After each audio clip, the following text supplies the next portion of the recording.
Сайн байна уу? Та бүхэнд энэ өдрийн мэндийг хүргэе. Монгол Улсын эрдэмтний сургуулийн докторантыг дэмжигдгээс эрхлэн гаргадаг Science Talk нэвтрүүлгийн цаг маань эхэлж байна. Өнөөдөр манай зочноор Монгол Улсын эрдэмтний сургуулийн профессор Нармандах багш маань оролцож байна. Танд энэ өдрийн мэндийг хүргэе. За.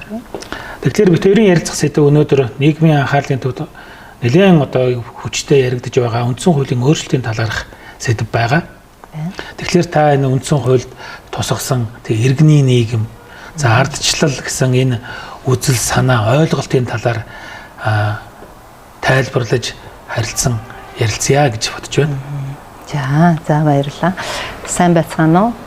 За ер нь бол энэ иргэний ардсан нийгмийг цогцлуулан хөгжүүлнэ гэсэн үндсэн хуулийн заалт маань манай энэ нийгмийн хамгийн амин сүнс асуудал шүү дээ тий.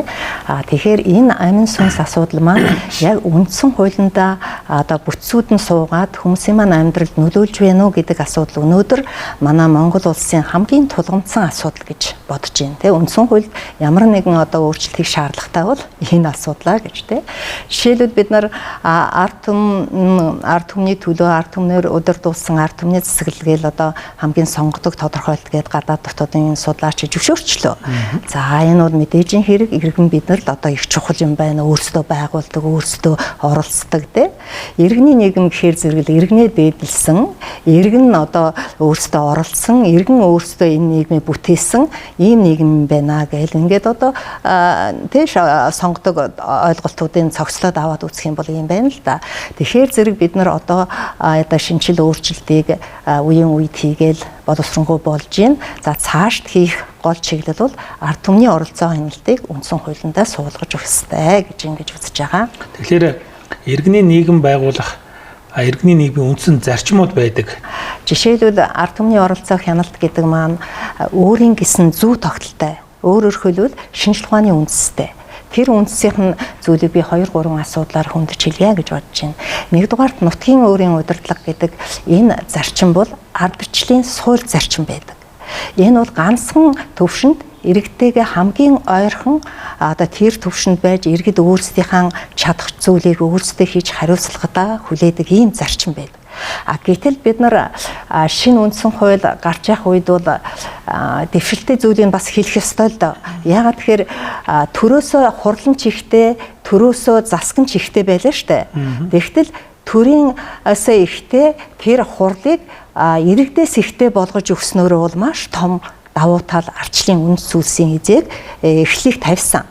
Тэгээд хамгийн гол нь 3 төвшөнд байгуулад тэгээд тэрнийг хуулинд хориглоогүй дээд байгууллагад олгоогүй эрхийн хүрээнд хурлан ажилдаг захиргаа нь болохоор зэрэг зөвхөн хууль хэрэгжүүлэлд ажилдаг гэсэн ийм ойлголт гарч ирээд тэгээд энэ маань бүр хямрал болж нөгөө иргэдээ хяндаг иргэд нь оролцдог байгууллага маань намаас дэвшээд тэгээд зорилго нь дараагийн сонгуульд ялах тэр хэрэгсэл рүү явсан явдал бол энэ алдаатай асуудал байлаа.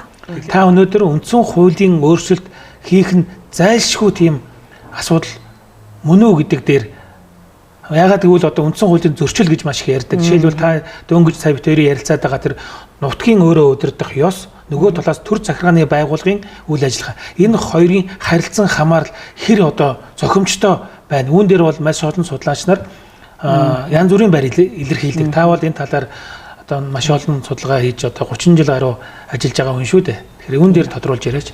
Ард түмний оролцоо хяналт гэдгийг бол багш нь тий зүгээр шууд бид нар өөрчлөх ёстой гэдэг утгаар биш маш их чухлаар тий оновчтой хамт олон багаар судлах ёстой гэж ингэж байгаа. Тэгэхээр тэр олон оролцооны нэг нь бол нутгийн өөрийн удирдлага юм байна гэдэг. Ингээд бид нар авчлаа. Дараагийнх нь бүс нутгийн төвшөнд аймаг эднэрийн хажууд чинь бид нар бас нутгийн өөрийн удирдлагад байгуулчлаа шүү дээ тий. Энэ маань өөрөө бас шаардлага хангахгүй байна. Эдний хажууд бол иргэдээ төрийн бодлого үйл ажиллагаа хууль хэрхэн хүрж ийн тий тэр нь хэр оновчтой байна вэ гэдгийг иргэдээсээ төлөөлөн цөөн тоотоо сонгогдсон төлөөлөгчдийн байгууллага байдаг. 2 дахь оролцооны хэлбэр нь.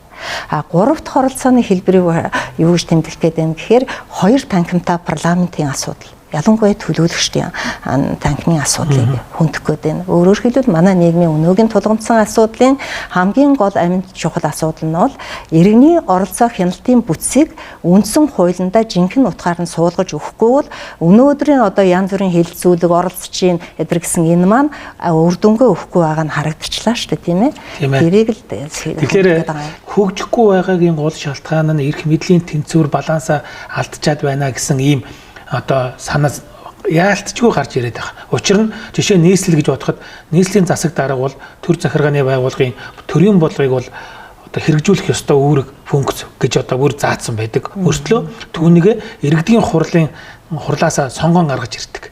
Тэгэхээр хоёр талаас ийм хавчигдсан ийм одоо хуулийн хавчлаганд ор ажиллах нь маш хязгаарлагдмал байдалтай болгоод байдаг гэж маш олон хүмүүс ярьдаг. Тэгэхээр л энэ саяны зөв тогтлон хямрал амьдрал дээр бууж байгаагийн жишээ л дээ, тийм ерөөсөө л тэгж бууж байгаа жишээ. Ер нь Монгол улс гэдэг чинь нэгдмэл улс. Нэгдмэл улс учраас тэр удирдлага бол одоо нэг л югаараа явагдах ёстой. Гэтэл бид нар нутгийн өөрийн удирдлага гэдэг ганцхан төвшөнд байдаг зарчмыг бүх хурлуудынхаа хажууд байгуулад тэгээ одоо ингээд хурламж биш, захиргааныгч биш ингээд харилцан бивэндээ зарим үед дэм болсон, зарим үед саад болсон ийм тогтолцоо бий болчихлоо шүү дээ. Энийг өөрчлөхгүйгээр бид нар одоо явахад тун хэцүү гэдэг. Дракер гэдэг юуны менежментийн эцэг тэр хүн ингэж байгаа байхгүй юу? Нийгмийн харилцааны одоо энэ шинжлэлийн явцад зөв тогтлыг нь олж харах хэрэгтэй. Тэр байтугай ойлгох хэрэгтэй гэж.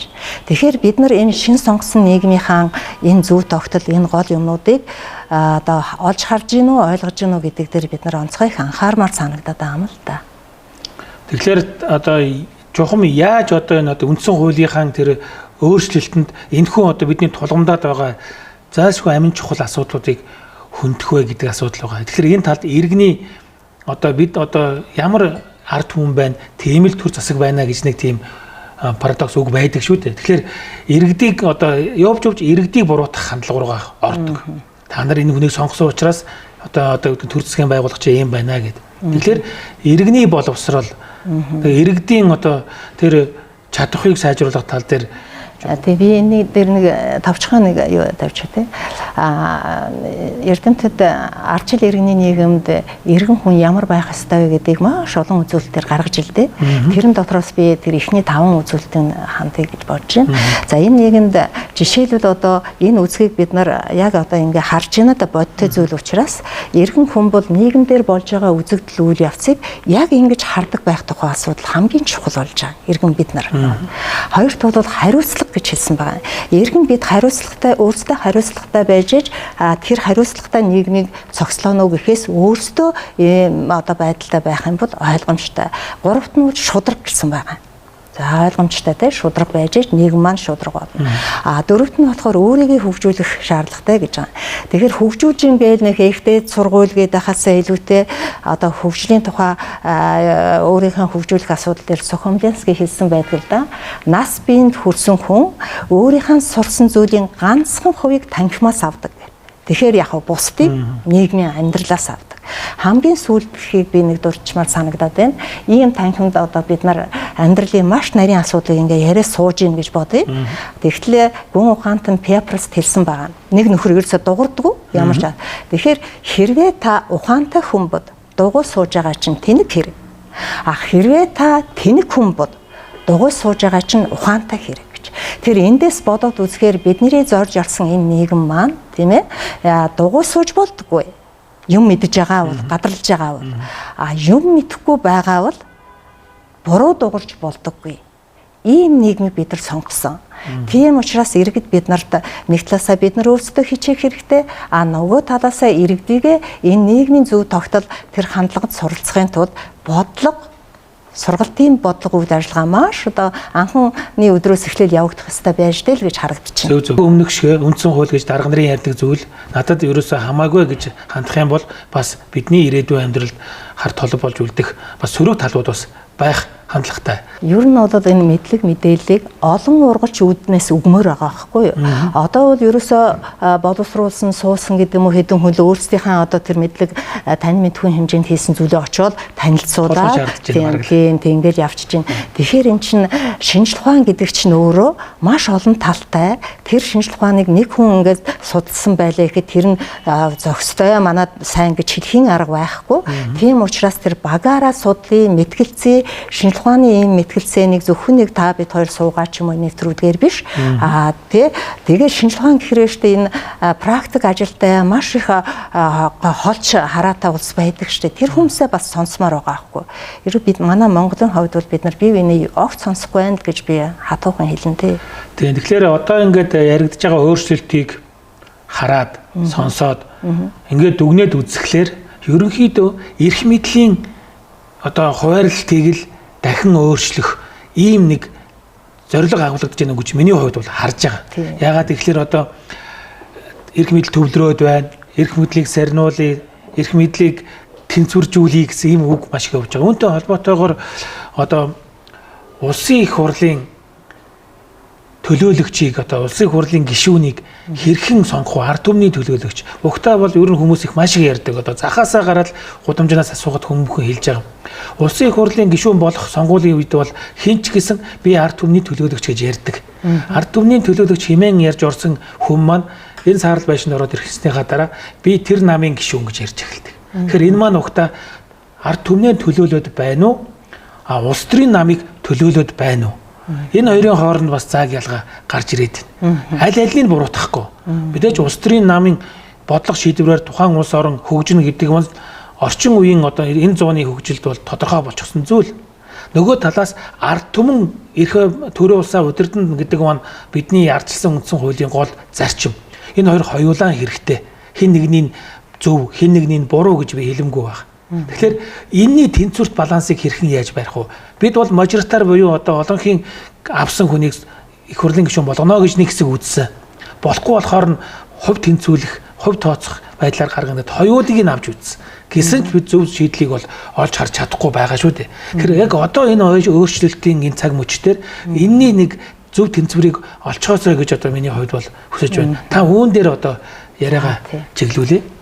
Тэгэхээр улсын их хурлын гишүүнийг одоо сонгоно тий нууц шууд эрхийн үндсэн дээр сонгоно гэдэг үндсэн хуулийн заасан байгаа шүү дээ тий одоо тэргээр л явах хэвээр гэтэл нөхцөл байдлаараа өөр болж ах шиг байна тийм үү. Тэгэхээр бид нар энэ нэр томьёо ойлголтуудаа Монгол улс эргэж харах болжээ гэж өөрөөр хэлбэл 30 жилийн турш хэрэгэлсэн нэр томьёо гэдэг чинь зүгээр нэг энгийн танин мэдхүйн төвшинт саана бүр мөн чанар авлуурхтай юм байна гэж. Тэгэхээр сонгуулийн зарчим сонгуулийн одоо суудлыг хуваарлах зарчим гэж хоёр зарчим байдаг. Сонгуулийн зарчим бол шууд бус. Бид нар юугаа их хурлын гишүүнээ сонгоно. Шууд бус гэдэг нь намаар байна уу, ямар нэгэн бүтцээр байна уу, байгуулгаар байна уу, ингээл сонгоно. Энэ тэр мажоритар пропорционал гэдэг ойлголт байхгүй гэж хэлж болно. Тий. Ягаад гэвэл шууд бус. Одоо хэрвээ манайхан тэгж намаар сонгох гээд байгаа юм бол хуулинд шууд сонгуул, шууд бус сонгуул гэдэг энэ ойлголтоо дахин тодруулж хийж өгсөний дараа хийхгүйгээр одоо энэ байдлаар хийх юм бол энэ хуулийг улам бүр зөрчиж байна гэж ингэж ойлгож байна. За нэгдүгээр тэгвэл мажоритар пропорционал гэдэг хоёр ойлголтыг энд хэрэглэхгүй бол хаана хэрэглэх юм бэ гэж та асуух байгаа л да тий. Дэлхийн нийтийн чиг хандлага онлынхаа хувьд бол мажоритар гэдэг бол орон нутаг болгоноос зайлшгүй төлөөлөл байна гэсэн үг. Пропорционал гэдэг маань 1000 хүнтэй аймагаас 2 төлөөлөгч байна ч гэдэг юм уу те хүн амынхын тоонд пропорционалаар те өсөх буурах юуг нь пропорционалаар тогтоосон ийм зарчим. Тэгэхээр хоёр өөр зарчмыг бид нар ингээ холцоход тэгээд ингээд ойлгохдохгүй тийм нөхцөл үүсэт байгаа гэж үзэж байгаа юм. Ер нь бол яг төлөөллийг бий болгох орон нутгийн сонгуульч мөн адилхан улсын их хурлын сонгуульч мөн адилхан мажоритар гэж бидний нэрлэгдсэн энэ одоо системээр өнөөдөр явагдаж байгаа тийм ээ. Таны хэлдгээр тойрог болгож хуваагаад тэр тойрогт өгсөн мандатуудын хамгийн олонхын саналыг авсан нь сонгогдож гарч ирж байгаа. Тийм. Би ойлгохдоо профессионал гэдэг бол одоо магадгүй таны өмнө хэлсэн шууд бус одоо байдлаар сонгох буюу намын жагсаалтыг тухайн ард иргэд хэдэн хувь нь аль намыг сонгож байна. Тэр хувьд нь одоо хуулиар тогтоосон босгох хуваагаад гишүүдээ гаргаж ирж байна гэж ойлгоод байгаа. Гэтэл миний энэ ойлголт буруу болж таарж байна уу? За яг ер нь өөртөө бид нэр судлаачд бол буруу зөв гэж ярихаас илүүтэй учрын цаашд олох те хамтарч үзэх харахад байх. Тэр одоо зүгээр бодъё л да. За намд өглөө. 76 суудал 100%. За тэгсэн чинь энд иргэдээс санал авсан чинь 20% авчлаа нэг нам. За тэгвэл 76 суудал нь 100% юм бол 20% нь хэдэн суудал вэ? Энэ тэгшгэл мөн үү? Энэ пропорц мөн үү? Пропорционал биш л байхгүй юу? Тэгэхээр энэ нэр томьёо ойлголтуудаа бид нар холиод байна. Ойлголтуудын шинжлэх ухааны үндсийг олъё, юмнуудаа бүр тогтож ярий, мэтгэлцье. Тэгээд аль нь зөв зүйтэйг авъя. Одоо зүгээр ингэж өнгөцхөн байдлаар асуудалд хандах юм бол өмнөх үндсэн 92 онд гарсан тэр одоо сайхан зүйлийн суурийг тавьсан боловч тухайн үедээ хүмүүс нь хүлээж авах уу, нийгмийн харилцаа баг хуучнараа бах байдгаараа байлаа те. Тэгээ хилцээр байдал гарсан зүйл нь эдэргээд ийм нарийн юмнуудын зөв тогтлыг авч үзэхгүйгээр бид нар 92 оны тэр процессыг авч үзэхгүйгээр хамаагүй энэ тэндээс өөрсдийнх нь санаанд орсон жоохон тулгымдсан гэж байгаа болов гэдэг асуудлаараа өөрчлөлт хийгээд ах юм бол энэ яах нь улам хямрна л гэж үзэж байна. Яг үнэ тий. Энэ болохгүй байна гэж нэг өдөр босч сэрж босч ирээд түүн дээрээ өөрчлөлт байж болохгүй. Түүнээс таны ярьснаас нэг зүйл маш чухал санагдлаа да. Ер нь бол бид нар ялангуяа судлаач нар шинжлэх ухааны энэ эргэлтэнд оруулах ойлголтуудыг бол маш сайн бодож судлах хэрэгтэй байна. Орон нутгийн удирдлагын тухай хямралыг бол та мэдж байгаа шүү дээ. Та бас хотын хурал байсан шүү дээ. Ямар үүрэгтэй байсан бэ та хэдэд өгдөө? Тэр олныг ингээд зэрцэж ярих юм бол хэцүү. Зүгээр шууд хэлэхэд бол эрх мэдэл бол азалтгал байсан.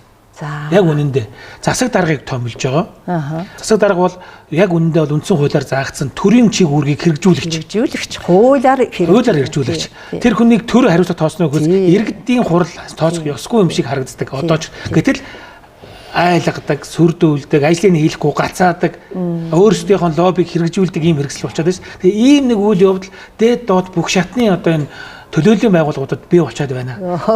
Нэг ч хүн гэсэн энэ мөн чанарыг амьдрал дээр нь үзээд бас санаа нэгдэж байгаа би баяртай байна. Тэгэхээр энийг яаж өөрчлөх вэ? Одоо яаж өөрчлөх вэгээр энэ хурлуудыг нэг нь нутгийн өөрийн удирдлага ганц төвшөнд дор бүр баг хороонд хог шорооныхаа асуудлыг хинээс ч оролцуулахгүй шийддэг, сургууль цэцэрлэг эмнэлгийнхаа үйл ажиллагаанд хяналт тавьчихдаг манай Монголын хувьд хамгийн сонгодог үйл ажиллагаа явуулдаг коммунд буюу нутгийн өөрийн удирдлага Шведэд байдаг. Швед болохоор зэрэг 9 жилийн боловсрол цэцэрлэг сургууль те зөв юм бүгдийн дээрээс хамаагүйгээр эрхийг өгчдөг, эрхээ өөрсдөө авчдаг. Тэгэл тэрнийг өөрсдөө хийчдэг. Тэгэд стандарт байдаг. Сургууль ямар байх вэ? Тэ анхан шатны эмнэлэг ямар байх вэ? Бус байгууллагууд ямар байх вэ? Ийм байдаг. Манайх нэгэн тэгж чадахгүйгаас хойш баг хороондоо иргэд маань ядар нэг жоохон юу сэтгэмээр байна штэ. Нэг би чинь энэ хог шороог цэвэрлүүлэхэд би нөлөөтэй сургуулийн цэцэрлэгийн хүүхдийг маань одоо энэ жоохон тааруухан байна. Энэ дээр би бас нэг үгээ хэлээд шалгаж яах хэрэгтэй эдэргээд нэг жоохон ашаалтан дотор амьд болох хэрэгтэй байгаа үстэй. Бид нар одоо юу ч хэлээд нэмэргүй байдаг штэ. За тэгэхээр нутгийн өөрийн удирдлага гэдэг бол ийм гурван байгууллага биш юм байна, зарчим юм байна. Тэрийг анхан шатны төвшөндөө байгуулах тухай асуудыг нэгдүгээр хүндээ гэж. Хоёрдугаар бүс нутгийн төвшнийг зөвхөн аймаг нийслэлийн хүрээнд тийм ээ. Хуулиа одоо энэ дээрээсээ явж байгаа удирдлага хуулиа хэрхэн хэрэгжүүлж гин, бодлогоо хэрхэн боловсруулж гин, бодлого нь иргэдийн амьдрал яаж буудж гин, яаж тэнд нь нөлөөлж гин гэдгийг иргэдэд төлөөлдөг хурал байх болохоос биш өөрөө бүхнийг шийдэн гэл зэрэг ингээл зэрэгцэд тавихад байдаг хурал биш байна л гэж хэлгээд. Тэгэхээр өөрчлөлийг ивэд багш юу хэлэх гээд байна те? 3 шатны хурал биш байна. Нутгийн өөрийн удирдлагын зарчмыг баг хороонд нөгөө бүс нутгийн удирдлагыг аймаг нийслэлийн юу Сөүл хот байна, Токио хот эднийг маш нарийн судалмаар байгаа байхгүй. Тэнд авчин байгаа, гээгчин байгаа манай онцлогтой холбоод. Гэх мэтээр лавл өөрийн удирдлага дээр байдгүй гэдгийг би одоо энэ судалгаа жоохон хийснийхаа хувьд бол тэрнийг хэлж чадах юм. Тийм ээ. Яг таны ярьж байгааг буруудах арга байхгүй. Зүгээр бодоход ярьж байгаа агуулгын сонсголоор нөгөө сөөх санагдаад орох юм. Манай одоо байрны сөөх чинь одоо бидний одоо орц хонгол юм байна, лев дэвтэрчлээ, гадаа тогтчл юм байна гэж явж яадаг шүү дээ. Энэ бол нутгийн иргэд тухайн өөрийнхөө амьдралын орчныг сайжруулах, цэгцлэх төрийн хууль тогтоомж хэрхэн одоо биелэж байгаа талаар санаа бодлоо дамжуулан илэрхийлэх юм байгуулгал да. Тэгэхээр бид онлын хувьд дутуу судалжээ.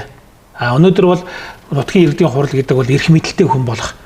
За иргэдийн хурлын гишүүн болчих юм бол эсвэл улсын их хурлын гишүүн болчих юм бол амьдрал сайжрах, эрх мэдэлтэй болох гэсэн. Сүүлийн үед одоо их хурлын гишүүд ч гэсэн өөрсдөө ярьдаг болсон. Өнөөдрийн нэг их хурлын гишүүн төвлөрч байгаа эрх мэдэл маш их болсон байна.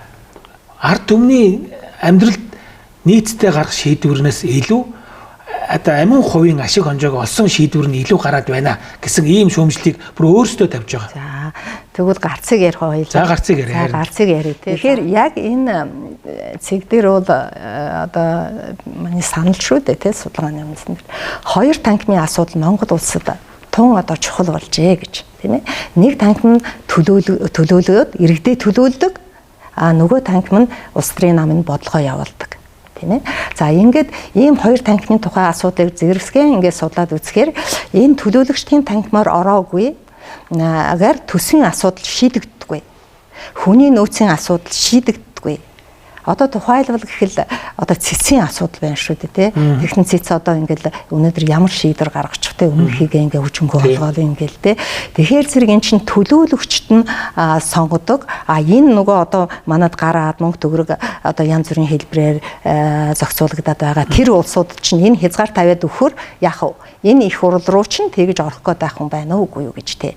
Нэг хоёрдугаарт ер нь 92 оны асуудал бол би маш их үнэлж байгаамаа. Тэр тухайн үед тэр хүмүүсийн протоколыг нэр усаар нь 11,000 хуудас материалыг нэг биш удаа энэ 30 жилийн хугацаанд уншиж үзэж явах та эндээс бидний өөрчлөлт шинжилгээ хийх хэрэгтэй юм байна. Бид нар юуг дутуу хаяа би олонхоогоо шийдэж яхад нөгөө гол агуулгатай одоо энэ хаягдчих байна.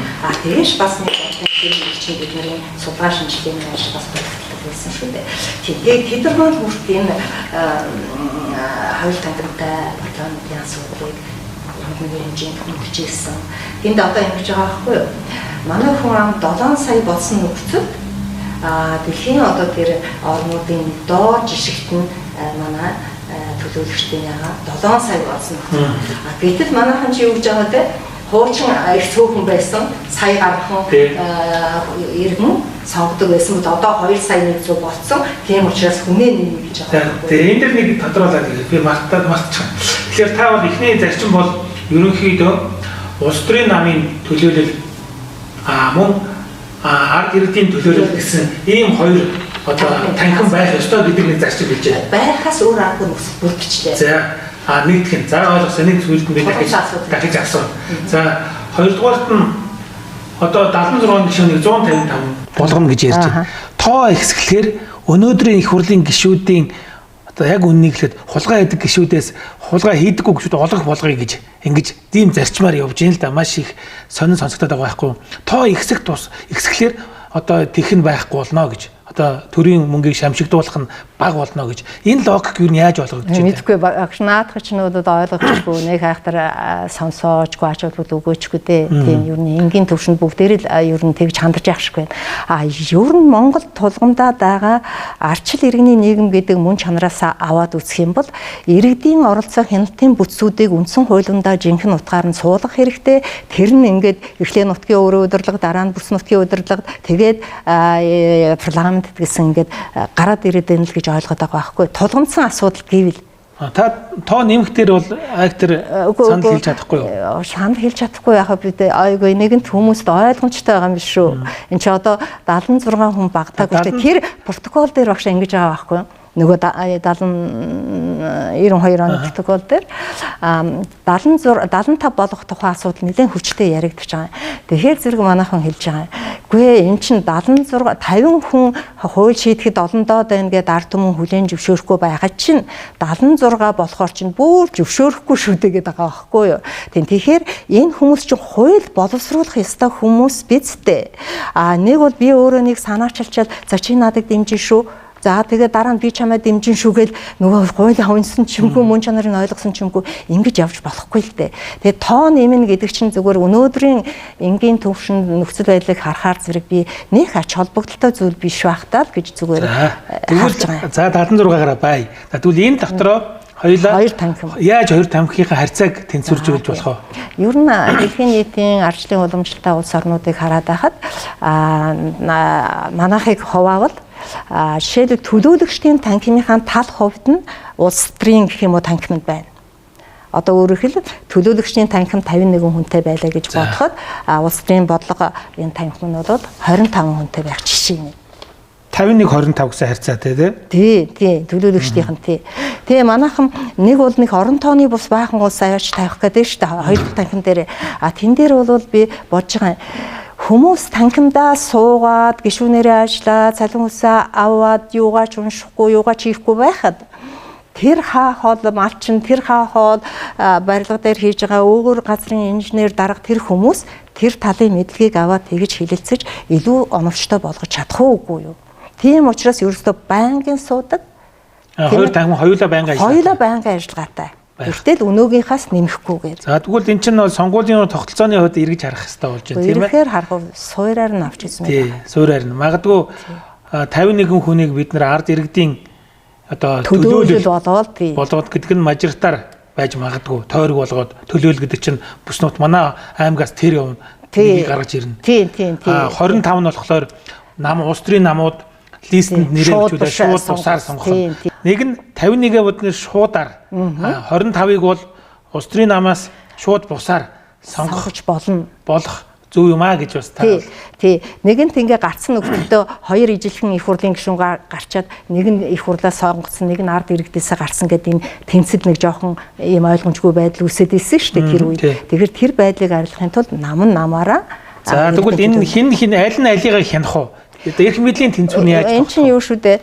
Өөр өөрсдийнх нь ажлын чиг үүргийн дагуу хийх ажил нь өөр шүү дээ, тий. Хамгийн гол нь төлөөлөгчдийн танхим энэ тэр улс төрийн танхимаас давуу ирэх нь болохоор зэрэг төсөв хөрөнгөтэй холбоотой асуудал эдний танхимаар орохгүйгээр зөвшөөрөгөө нөхцөлд эцэст нь шийдэгдэхгүй. Тэр ард түмнээс төлөөсөн төлөөлөгчийн танхим нь төсөв хөрөнгийн асуудлыг шийдэж өгдөг байх нь. Ингээ хоёулаа хэлэлцэн. Эднийх зөвшөөрөөгүй нөхцөлд шийдэгдэхгүй. Мөн хүний нөөцийн асуудал, томилгооны асуудал бас л төлөөлөгчийн танхимаар орж шийдэгдээгүй бол тэр батлагдахгүй. Бусад хуулиуд болохоор зэрэг хэдийгээр нэг танхим нөгөөдөө авчирсан ч гэсэн нөгөөх нь зөвшөөрөөгүй байхад гарчдаг хуулиуд байна. Гэтэл энэ хуулиуд гарахгүй байгаа байхгүй юу? Надад бол их ажтайхан сонсогдож байна. Ягаад гэвэл одоо манай иргэдийн гол яриад байгаа нь болохоор улс төрийн намуудаа хянч чадахгүй, улсын их хурлын гишүүдэд хэн арга хэмжээ авах юм бэ? Яг үүндээ бол гэмт хэрэг хийсэн зүйлийг их хурлын гишүүнийг эргүүлэн татна гэсэн харилцаа байгаа боловч бүхлээр нь хариуцлага тооцох боломжгүй болчиход байгаа. Тэгэхээр энэ бол иргэдийн төлөөлөл маань намын төлөөллөөс хянаад харилцан гээд ойлголцоод ингээд тэнцвэржүүлээд явах. Тэнцлийг л хангах гэдэг шүү дээ тийм үү? За тэгэхээр чинь одоо энэний дараа ингээд чинь одоо улс төрийн намууд маань 25% гэж бодъё. За их эргээр бодъё тийм ээ. За энэ хууль ингээд хэрэгжиж болох. За тэр улс төрийн намуудын төлөвшил, тэр улс төрийн намуудын нэр дор нөгөө янз бүрийн хүмүүс чинь жагсаад ороод ирэх үдэ гэсэн бас хардлага. Тэгэхээр штэ бид нар түрүүн би хэлсэн штэ иргэд маань ерөөсөө энэ нийгмийн иргэн бид нар өөрсдөө бүтээдэг юм чинь иргэд бид нар одоо асуудалд нэг баяраар нэг мэдлэгээ өгдөг, сонгуулийн үед нэг хэдэн төгрөг өгдөг энэ байлаас болмоор байгаа юм. Яагаад би бас эднэрийг буруутгахгүй байгаа. Бусд үед нь тэнд хийсэн юм нь өөрт нь мэдрэгдэхгүй болохоор мэдрэгдэж байгаа тэр нэг жоохон юм авах гэдэг шүү дээ тий. Тэгээд энэ улсын их хурлын гишүүн гэснээс энэ одоо мөнгө өгөөд 10 саяас эхлээд одоо 4 миллиард ч л болчихоо. Тэгээд тойрог дээр юм хийгээл тойргийн одоо баг хотын хурлын гишүүн юм шиг тий. Энэ бол зөвхөн би бол маш бүдүүлэг асуудал гэж бодож байгаа. Энэ хүмүүс чинь улс орны хэмжээний бодлогыг боловсруулад засгийн газарт их хурл бол засгийн газарт хэрэгтэй хуулийг л гаргаж өгнө. Тэгэхдээ манайх яаж байгаа вэ тий? Энэ яг зүгээр таны ярих гээд байгаа шүүмжлэх гээд байгаа асуудлыг ард түмэн бүгд шүүмжилж бишээ багшаа. Бүгд би бол шүүмжилж хэлнэ, шүүмжилж байгаа. Ягаад тэгэхээр өнөөдөр парламент ёсыг хөгжүүлнэ гэж нэг актер ярьдаг. Үнэхээр тэр сонгодог парламент ёс дотор нь өөрийнхөө тойрогт мөнгө хуваарлдаг ч юм уу? Эсвэл их хурлын гишүүд нь шүүхийн үйл ажиллагаа хийдэг ч юм уу? Бүү мэд. Нарийн судлах хэрэгтэй. Судлах хэрэгтэй. Багаараа судлах хэрэгтэй. Баг баг гэж байна шүү дээ багшаа. Манай одоо үндсэн хуулийн хэрэгжилтийн судалгаач гэдэг юм уу том судалгаанууд байдаг байхгүй. Зүгээр ингээд хүнлэнгөөс нь харж яхад яадаг вэхээр хуваагаад авчдаг тэр улсууд нь хувааж аваад өөрсдийнхээ чиглэлийн юмнуудыг судалчаад тэгээ нийлүүлж хэвлүүлчихэд төгсгөлд нь нөгөө судалгааг захиалсан газар юу хүсэж байна гэдгийг зөвлөмж болгоод биччихдэг. Үндсэндээ судалгаач ажиллахгүй байна гэсэн үг. Багаараа ажиллахгүй байна. Багаараа ажиллахгүй байна. Мэтгэлцэхгүй байна. Шинжлэх ухаанчаар хандахгүй байна гэж би хэлж байна. Зөв, яг тийм байна. Тэгэхээр улс төрийн нам яаж төлөвшөх вэ? Одоо улс төрийн төлөвшлийн тухай бараг л үед л ярьдаг. Монгол улсад бол улс төрийн нам төлөвшөөгүй. Улс төрийн нам гэдэг бол улс төрийн орчноос тодорхойлогддог. Наад зах нь юу байх ёстой вэ? Наад зах нь үзэл баримтал байх ёстой. Тэр үзэл баримтлалыг нь дэмжсэн иргэд байх ёстой. Гэтэл манайх тэр үзэл баримтлалыг мэдж гин үү, ойлгож гин үү, тэгж гарч ирсэн үү анханасаагүй шүү дээ, тий. Тэгээд тэрнийг хэрэгжүүлэх хөтөлбөр байх ёстой. За дараа нь энэ хөтөлбөрөө хэрэгжүүлэх хүний нөөц, ур чадвар байх ёстой. Ур чадвар. Тэгэхдээ энэ юмнууд чинь өнөөдөр байна уугүй юу гэдэг дээр бид нар ахиад ярилцах хэрэгтэй. Ийм орчин дээрээс нь одоо ёстой нөгөө хөгжингүүд орон орнуудад байж мэдхий бүр орон нутагт аваачаад хэдэн иргэнээ аваачаа чи тэр нам энэ нам ингэж хуваагаад тэгчгээд нөгөөх нь нэг сайн сайхан юмны төлөө саналаа өгөх гэхээр зэрэг юу гээд ямар нэг үйл бодлоор нь ялгуурлаад нөгөөдгийг ч одоо юу гэдгийг гадуурхан шахан тийм ээ тийм үзэгдэл бол тийм болохоор одоо бид нар тэр ёстой сонгодог гэж яриад байгаа бол бараг бүсийн түвшнээс доошоогоо намын бүтцийн байгууллага байгуулахгүй. Тэгээд нам нь бодлогоо гаргаад намынхаа бодлогыг хэрэгжүүлэх чадвартай сайн хүмүүсээ дэвшүүлэн гаргах хэрэгтэй. Одоо болохоор зэрэг хараа гаргасан хүнээ аваачаад намын бүлэг дээр ярьсан намын одоо шүү юу гэдэг лээ удирдах зөвлөл дээр ярьсан гэдэг ингээд нөгөө юмнуудаа шахаад байгаа байхгүй. Эн чинь юусоо утгагүй намын эндээс гарсан хүн гэдэгүүд өөрөө оюуны болон практик амьдралын чадвартай энэ Монголын бодлогыг аваад явна гэж тэр нам чинь дэвшүүлээ бидтэй. Тэгэж дэвшүүлчихэд нөгөө хүнийгээ ингээд талаас нь барьчаа тийм шийдвэрээр хална хоол солино идэр гэж байж болох уу? Тэгээд энэ орон нутагт ерөөсөө улс төрийн намын шинжилгээний асуудлыг маш одоо өргөн хүрээтэйгээр судалж шинжилж тэр нам тийм байдлаар бүрдсэн нам л энэ улс орныг зөв голдролоо нь авч явна гэж би боддог. Одоо бол манад улс төрийн нам төлөвшөөгүй. Тийм байна. За битэрийн ярилцлагын цаг маань нэлээд өндөрлөх төхөж байх шиг байна. Тэгэхээр магадгүй та миний асууж амжаагүй таны өөрөө илэрхийлье гэж хүсэж исэн зүйлээ тодруулаад та хэлнэ үү? За. Тэгэхээр ер нь бол одоо бид нар хөгжлийн тухай ярих болчлээ тий. Хөгжил гэхээр хуучин ч өндөр сайхан байшин, бэлдсэн хар машин ч гэдэг юм байдаг л шүү дээ. Гэтэл сүүлийн үеийн судалгаагаар ерөөсөө хөгжсөн орн гэдэг нь хүн нь одоо өөрийнхөө эрхийг эдэлж тийм ээ сэтгэл хангалтын сайхан амьдрах тэр боломжийг л хангаж өгсөн. Тэгэхээр тэр боломж гээд Монгол хөгжиж гин үү, хүн нь хөгжиж гин үү гэдээ аваад ирэхээр бид нар бас л том асуулттай байгаа зү. Тэгэд энэ дайланд надад нэг ийм зүйл санагдаад байна. Одоо бид нар ч нэг халамж гээл тийм ээ халамж их авчлаа инглээ гээл нэг талаасаа зөв нөгөө талаасаа 92 оноос хойш тэр ажилгүй болсон тэ боловсралгүй болсон тэр хүмүүсийн энэ нөхцөл байдалд юу нөлөөлсөн бэ гэдгийг авч үзэх хэрэгтэй. Маш том одоо тийм судалгааг нэг албан байдлаар биш нэг хүнийг таньждаг, мэдэрчдэг, нийгмийн харилцаатайгаа холбоод үздэг шалтгаан нь тийм судалгааг хийх хэрэгтэй гэж би үзэж байна. Жишээлбэл бид нар одоо ингээл эмэгтэйчүүдийн байгууллага эднэрийг хийж үздэг л дээ нэг жоохон хэмжээнд. За тэгэл ингээл явхаар чин зэрэг ерөөсөө ажилгүй юугүй хүмүүс нийгмийн харилцааны энэ хүнд хүчээр юмд иргэдээ дэмжиж тэр юунд одоо шалбаагт орхоос нь өмнө дэмжиж явах ёстой байтал бид нар нэгэн үе за энд нэг хэсэг нь шалгараад явчихдгийг нөгөө хэсэг нь одоо тэгэл зөнгөөр болд ингэж ярьдаг үстэй. Гэтэл зөнгөөрөө болдог хүмүүсийн чинь тоо өнөөдөр хүн амд маш ихээр эзэлж байна. Тоо. Тэгэхээр эн чинь яах вэ? тэр хүмүүсийн амьдрал нэг талаасаа хөөрхий. Нөгөө талаасаа энэ нийгэм, энэ улс орны чинь дүр төрх, нүүр царай энэ цаашид юу болох вэ те? За тэгээ хамгийн төгсгөлд нь хэлэхэд байна шүү дээ. Бид нар ингээд нэлээд өргөн хүрээтэй асуудлуудыг хүндсэн. Тэгтээ дандаа дутуу хөндөж авчлаа.